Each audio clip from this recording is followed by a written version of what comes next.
So, we all know how messed up North Korea is, but to be honest, South Korea isn't really much better.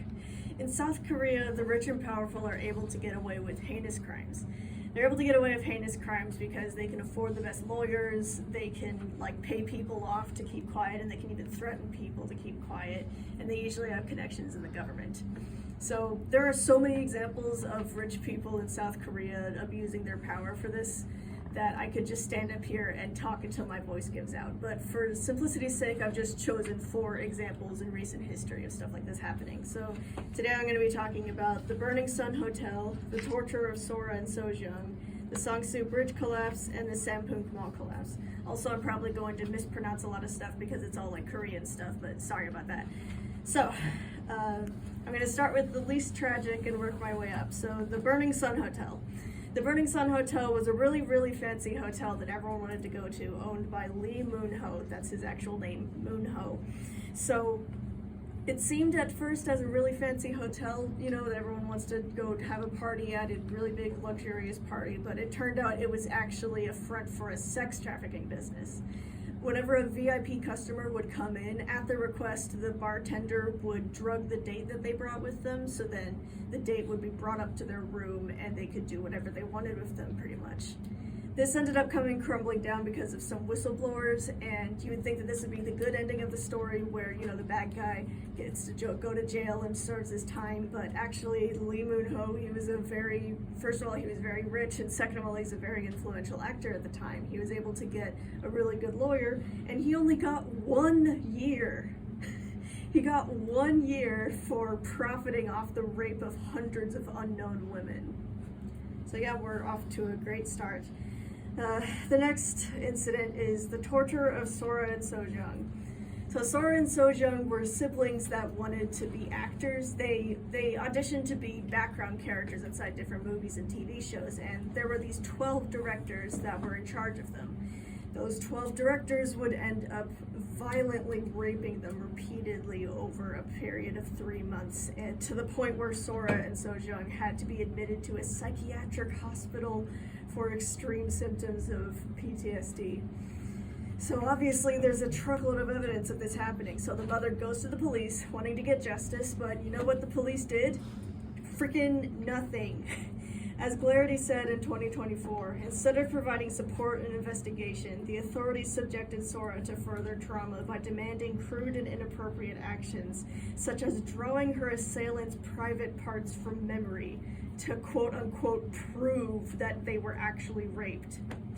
So yeah, the police decided to cover for these people. They never got justice, and to this day, those directors are still working on movies in South Korea. Once Sora and Sojung realized that they weren't going to get justice, they both committed suicide a short time apart from each other. The now 70-year-old mother has still not gotten any lick of justice for the rape and suicide of her 2 babies. So yeah, the next incident is the Sangsu Bridge collapse. The Sangsu Bridge was built by a company called the Dong-A Construction Industrial Company. It's a very weird name, but whatever. So the Dong-A Constructional Company, they decided not to build the bridge correctly because they wanted to save on costs and make it go a lot quicker than it could have before. They didn't put enough columns, they didn't put enough layers with the road, and the welding was so sloppy that anybody could tell that it was done really, really badly. So obviously this bridge ended up collapsing on October 21st, 1994. This collapse ended up killing 32 people. And as President Kim said in 1994, this incident happened because we failed to achieve internal stability.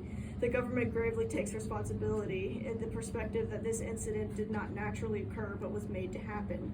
There was a lot of people in trouble. All the people that were in charge of the company were in trouble, but they were really rich, so they were able to get really good lawyers. The highest sentence that any of them got was 3 years, and the lowest sentence was no years at all. So the Sampung Mall collapse is the next one I'm going over. The Sampung Mall was owned by Lee Jun, and he was in charge of the construction, and he again decided not to build it correctly. He didn't put enough support columns because he didn't want to block view of the stores. And he didn't put enough layers for the floors / ceilings because he didn't want to spend extra money on it. And on top of all of that, he put an air conditioning unit on the roof that was thousands of pounds of heavy metal weighing down on this already unstable structure. So there ended up being warning signs before this disaster I'm about to talk about, actually. There were visible cracks in the ceiling, there were loud cracking noises throughout the entire mall, and the floors were tilting because the entire thing was slowly beginning to fall. And you know what Lee Jun did? He told the businesses to take all of the expensive items out of the building so they wouldn't get ruined, like jewelry and luxurious clothing. So instead of doing an evacuation, he decided to save the stuff that would save him money. So obviously, this thing, the entire mall collapsed on June 29th, 1995, killing 502 people. As Jung Min Kyung said in 2023, the search for survivors continued for more than 2 weeks, with 19-year-old employee Park Seong-hyung being the last to be rescued after 17 days under the rubble. So yeah, Lee Jun was in a lot of trouble for this, but because he was a very rich CEO, he was able to get a good lawyer, and for putting the lives of people under the luxurious items that he decided to save, he got 7 years in jail. People have gotten more for drug charges. So yeah, there's a lot of other examples of biggest, like, I'm not just cherry picking the biggest, craziest, most dramatic accidents that have happened. In fact, the most casualties inside a rich person caused disaster has been 40,000. So I'm not just exaggerating and picking the worst ones, as you can see with the list that I provided.